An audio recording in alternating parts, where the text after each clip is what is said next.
நெல். யார் நீ? என்னையா யார் என்று கேட்கிறாய்? ஆமாம், உன்னைத்தான். வானர் குலத்தை சார்ந்தவன் வந்தியத்தேவன்.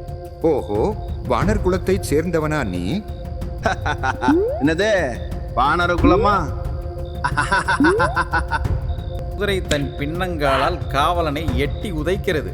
எட்டி உதைத்த குதிரை கோபமாக அவனை பார்க்கிறது. நான் அப்பரே சொன்னேன்ல, அது குதிரை இல்லடா, கழுதன்னு. குதிரையின் சுபாவத்தை அறிந்த வந்தியத்தேவன், இவன் தேவையில்லாமல் நம் குதிரையிடம் உதை வாங்கப் போகிறான். குதிரை கோபத்துடன் அவனை மிரட்டும் விதமாக திரும்பி பார்க்கிறது.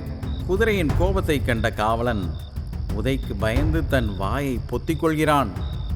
அந்த குதிரையை பிடித்து கட்டுங்கடா.